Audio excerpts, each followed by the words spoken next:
Hi, welcome to the UAE Active Spiro, this time reporting from the famous Dahab in Egypt. I'm sending greetings to my good friends, the Egyptian friends who are spear fishermen and freedivers. Guys, you have an amazing place. Red Sea is a place, definitely a great destination. As you stay in the UAE, try to go there definitely at least one time for training or just to enjoy your life. 3.5 hours in the plane to Sharm el Sheikh and then just 1 hour and you are in famous Dahab. Welcome to the place which is so close to the nature and you really want to train there. This is the place to improve and perform your all diving skills. Looking at the sea, you have to know that Dahab is a small empire for diving and freediving.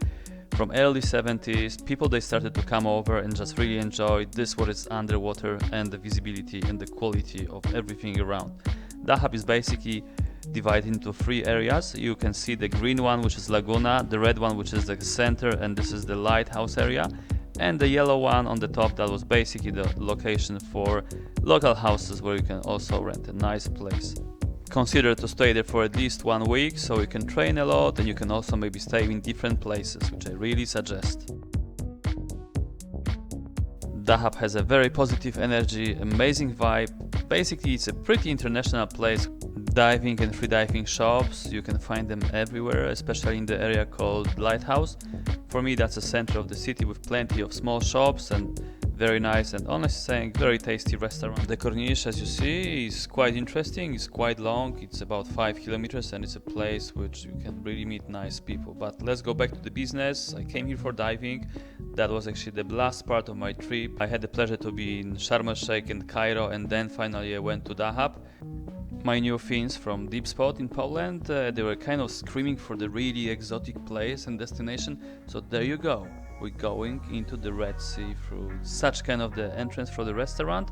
This is a very typical way of entry. You can see at the end, actually at the ledge, there's just very tiny stairs.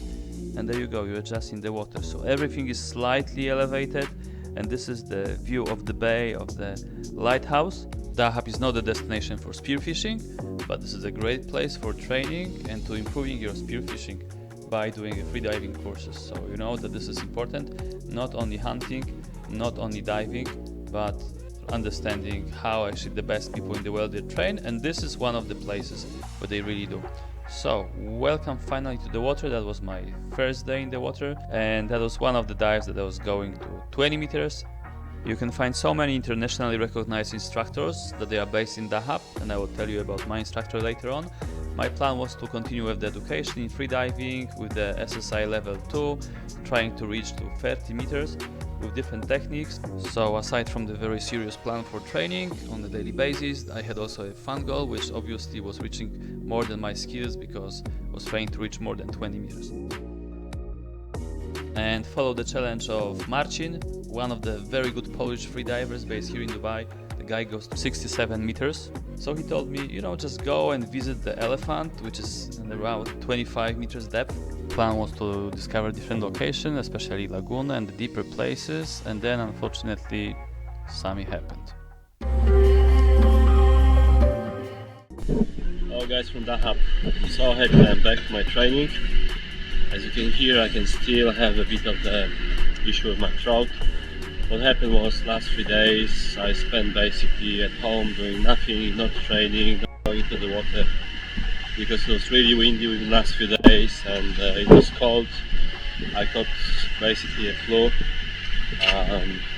Not the best thing that you want to have when you come for the freediving training, especially at level 2. So what to do? At least I experienced, but I'm happy I'm back today to the training. I've done already my personal best today with dynamics of 60 meters. For my level 2, 55 meters is required. I had the chance, I was taken by Viktor to the famous place, so Brian's pool. It's a 30 meters pool, deep inside, not deep inside the sea, but deep inside the Dahab. That's the suburbs of Dahab. So I think I did well, although I struggled a bit with the breath hold at the beginning. But yeah, first day after, let's say, coming back from 3 days of not stretching, not diving, let's see how it's gonna be. I'm going to eat something and we're going for the open water session. This time that will be a free fall training, but not very deep. Let's see. And as you see, that's why I'm wearing a few things. Definitely to have a scarf is a good idea, especially with windy conditions. Any kind of cap or hat or something just covering your ears. It's a proper idea. I have to admit that I didn't respect the weather in Dahab. It was super windy, I didn't expect it at all, and I didn't wear any cap or any kind of cover for my ears or throat. That was a big mistake. Don't do it. Always take something with you, although you're not expecting the change of the weather. I recover. That was good, and definitely if I'm going to travel next time, I have to train first and then maybe go to some special places for sightseeing and so on. But now was the time to contact my instructor. Viktor Reshetniak is the Ukrainian freediving instructor trainer. He can really lead you with any kind of the training that you need. His best is 100 meters depth in the constant weight. It was really enjoyable to train with him and look at his social media and listen to him in the podcast Freediving Cafe. So I was back in the water. That was an amazing feeling after these few days of doing nothing. We started with a dynamic session. Viktor was showing amazing way how to approach the wall with the turnaround. Look how is he doing this and how is he pushing away and how is he gliding. Of course we have weights, we have a neck weight and weight belt. Here you saw the way how I was actually trying to go out from the platform. The platform didn't work well with me, so I had to remove it. I'm sticking my hand forwards, pushing off by first turning around. Not the best turnaround, but whenever you have in your mind what you want to do, you will definitely repeat it and improve it. And this is the most important part. So touching the wall, pushing away, turning around and going with the nice kicking. Kicking. And that brings us to the very interesting topic and my new project. Some of you maybe you've seen on my Instagram account the information about the ebook alert. Yes, I've been preparing the ebook, and now let us go back to the most important part of the video. That's 30 and 60 meters dynamic. So let's go back to freediving finally. So I was here in the 3.5mm suit. I had two different weights. I had neck weight with 2 kgs and 5 kgs on my belt. As you see, I was going very slow. It's not a slow-mo, guys. I was enjoying the water maybe because I was not in the water for 3 days, or maybe that's the reason why. I was gliding quite okay, I believe. Definitely my quality of the kicking is not that bad, but definitely they would be great if I always do and repeat more or less the same movement, and that's why my book will be also about how to maintain the best position. And that was 30 meters over. That was the first attempt and it was successful, so I was very happy about this. For that day the plan was dynamics and then the depth. Obviously I was worried about the depth only because I had really a running nose the days before. That day should be better, but yeah, we started with the dynamics. Here you can see the first attempt of 60 meters. The speed is definitely better, it's faster, I'm more stable. My upper arms and upper trunk is not rotating. And you can see the small difference between the left and right knee. They are bending slightly different. Maybe the reason is because of the camera is from the left side.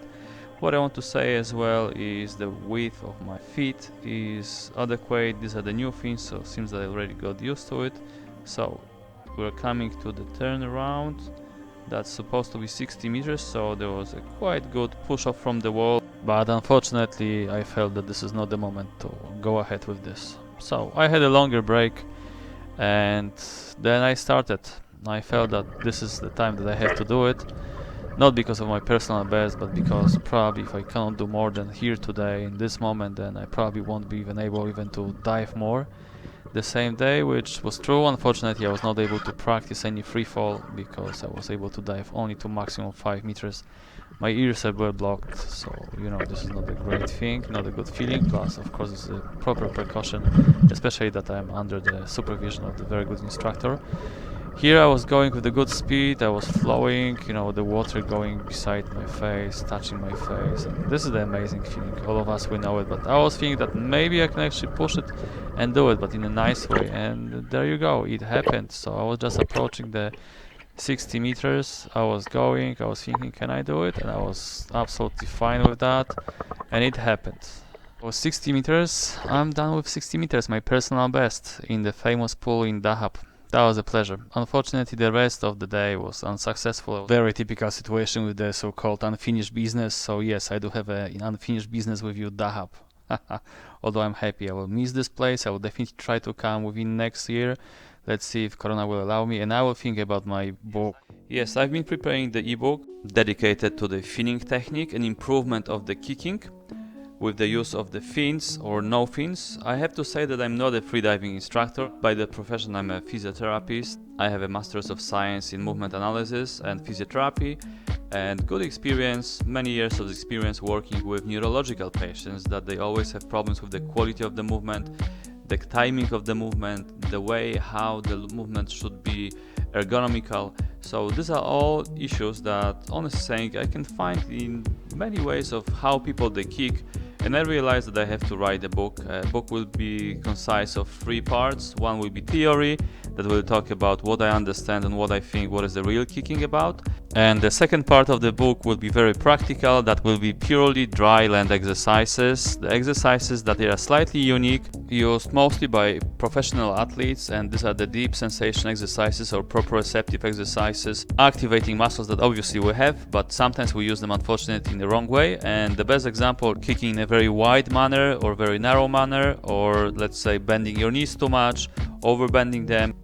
It's a big topic and it's very extensive topic that I realized when I was buying my fins, so I'll keep you definitely updated. Check my Instagram account.